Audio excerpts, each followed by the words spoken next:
Ya estamos en línea con Mariano Bronenberg para que nos cuente por qué decidió hacer esto. Muchas gracias por estar del otro lado. ¿Cómo le va, Bronenberg? ¿Qué tal? Buenas tardes. Buenas tardes. ¿Cómo nació su intención de ponerse al frente de un aula durante el paro docente? Bueno, yo lo que quiero destacar son un par de cositas. En principio, lo mío no fue una convocatoria, fue un tuit individual, personal, dirigido a la gobernadora de la provincia, porque es quien tiene la responsabilidad de la educación en la provincia. Sí. En el tuit, si se lee bien, yo aclaro que no soy maestro y que tengo experiencia en la docencia universitaria. Con esto estoy diciendo que yo no puedo dar clases, porque no soy maestro. Claro. Está hasta legalmente limitado el tema. Y lo que destaco es que tengo alguna experiencia docente en otras áreas que me puede hacer útil para desempeñar alguna tarea de las afines, de las que pudieran ser necesarias para iniciar en término las clases. No era una convocatoria, era una cuestión de orden individual. Yo no cuestioné ni el derecho de huelga, ni la libertad de trabajo, ni abrí ningún juicio acerca de si los docentes ganaban bien o ganaban mal. A partir de allí surgieron distintas interpretaciones. Sí.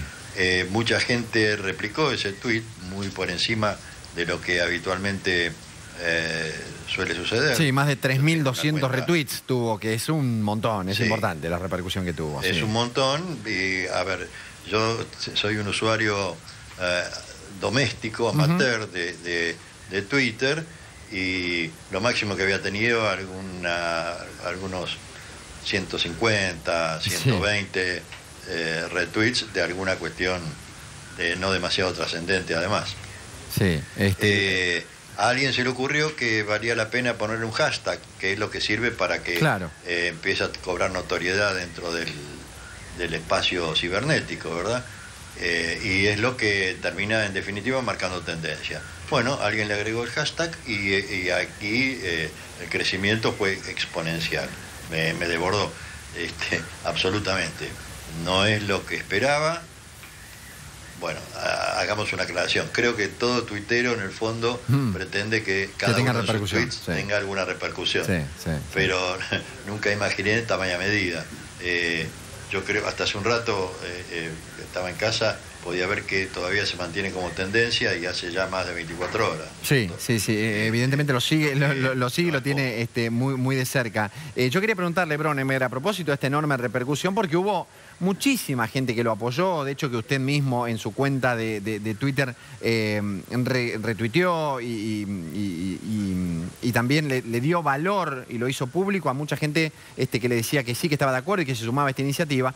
Pero por otro lado también, por eso la polémica, hay muchos que dijeron por dos motivos que no era viable, más allá de lo que recién decíamos que dijo el ministro de Economía de la provincia de Buenos Aires. Por un lado, porque un docente tiene que tener estudios y más allá de la experiencia con la que usted cuenta, que dijo 25 años dando clases, pero tiene que tener estudios como docente para estar frente al aula. Y por otro lado, muchos dicen que esto actúa como una especie de rompehuelgas y por eso también se lo criticó bastante. ¿Qué tiene usted para responder a esto?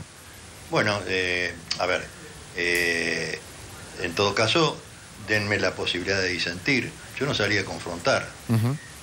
Al contrario, creo que hay un derecho de huelga y que debe respetarse y debe ejercerse.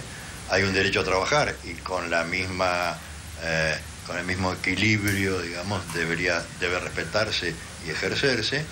Hay un derecho a tener un salario adecuado, conforme a las posibilidades de empleador-empleado, a las formas que negocien, a la cantidad de producción, trabajo, o como se dimensione.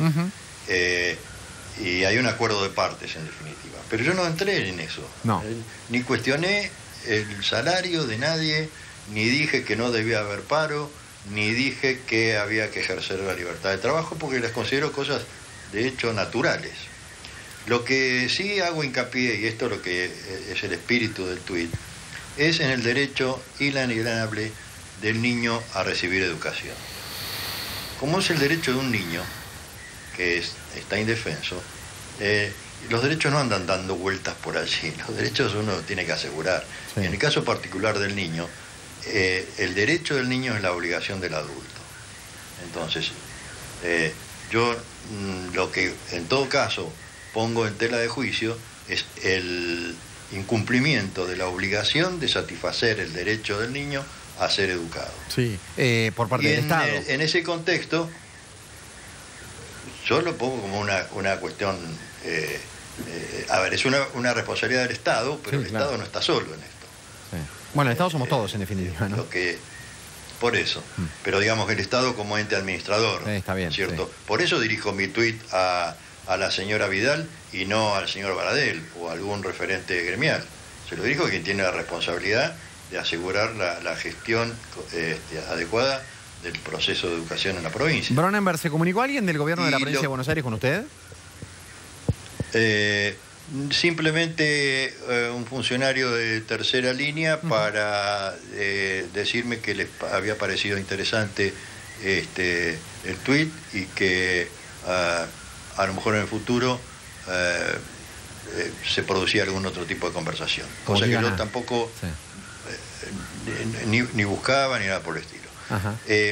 Yo decía, dentro del contexto del derecho del niño y la obligación del adulto a educarlo, hay una jornada simbólica que yo, que acabo hace 1 año y medio de hacer mi último curso, le sigo dando valor, que es el primer día de clases.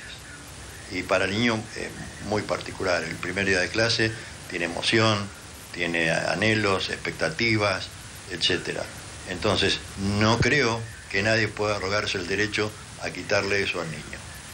Y mi oferta era trabajar en eso. Yo no pensaba ni ponerme un guardapolvo blanco, ni ponerme a dar clases de temas que desconozco, con una pedagogía que no manejo, ¿no es cierto? Sí podría ayudar en todo caso en cualquier otra tarea propia de un instituto educativo, porque esa experiencia sí la tengo. Hasta puedo gestionar una mapoteca.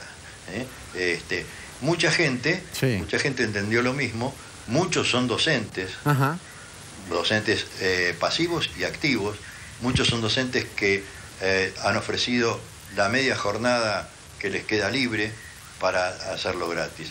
Y yo tengo claro que administrativamente es poco viable esto de trabajar gratis, pero permítanme haberlo utilizado como un símbolo. Bueno, tanto tiempo últimamente también, Bronenberg, se habla de este choque de derechos, ¿no? Entre el genuino derecho a la huelga, al reclamo, que usted no deja de destacar, por lo menos en esta conversación con nosotros.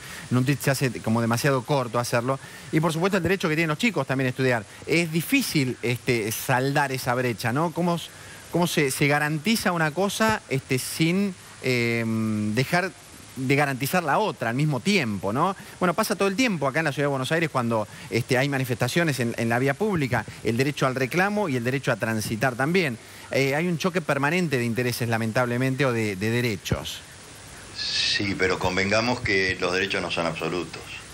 Los derechos de cada uno terminan donde empieza el derecho del otro y hay prioridades. Uno tiene, por lo menos así lo veo yo, que no soy abogado, pero ya me han mandado a sacar muelas, ¿no es cierto? Porque cuando uno lee las cosas que me han dicho... ¿Qué le pasa a usted con eso, con lo que lee de lo que le dicen? A mí hay cosas que me causan mucha gracia y otras mucha preocupación. Me causa mucha preocupación que un docente que le enseña a un niño a interpretar textos no sea capaz de hacerlo. Un texto de 140 caracteres. Que no hayan interpretado lo que usted quiso decir en la red social, en Twitter. No, porque en definitiva la comunicación funciona así. El mensaje es lo que el otro entiende, ¿no es cierto? Lo que me causa preocupación es todos los aditamentos que le ponen. A ver, repito, yo no quiero confrontar, pero de repente he sido troll, empleado de la CIDE, asesino del 601, creo que no quedó nada por decir de mí. Se ha hablado mucho eso de usted en el Regimiento 601 también, entre otras cosas, digo. Sí, bueno, mi currículum está publicado en internet hace años, permanentemente, bastante actualizado además, no tengo nada que ocultar. He sido un profesional que ha tenido una carrera militar y en paralelo en algún momento ingresé a la universidad, hice una licenciatura, esa licenciatura me permitió ocupar un cargo importante dentro del sistema de comunicación institucional del ejército, en la etapa de democratización del ejército. Algún mérito me cabe en ese proceso. En fin, pero es lo de siempre. Asesinemos al mensajero, no analicemos lo que está pasando. Conozco lo suficiente en las redes como para saber que dentro de 2 días nadie se acordará del hashtag, ni de cuántos tweets, retweets, etcétera, etcétera. Me gustaría que por lo menos hubiera estimulado alguna neurona como para ponerla a trabajar en cómo se soluciona este tema, sin perjudicar a los principales destinatarios, que son los niños. Todos los otros que a mí me dicen lo que me digan en las redes, incluyendo los que me respaldan, son el pasado. Está claro que si algo no hubo con sus 140 caracteres es la nada misma. No pasó desapercibido, tuvo mucha repercusión, de hecho por eso estamos hablando con usted. Así que le agradecemos por su tiempo, Braunemberg, también. No, al contrario, por haberme dado el espacio y la posibilidad de explicar un poco. La comunicación es un tema complejo, ustedes lo saben muy bien. Sí, y es importante que se establezca, que fluya y que sea permanente, eso sí. También para resolver conflictos. Exactamente. Muchas gracias. Exactamente. No, al contrario, gracias.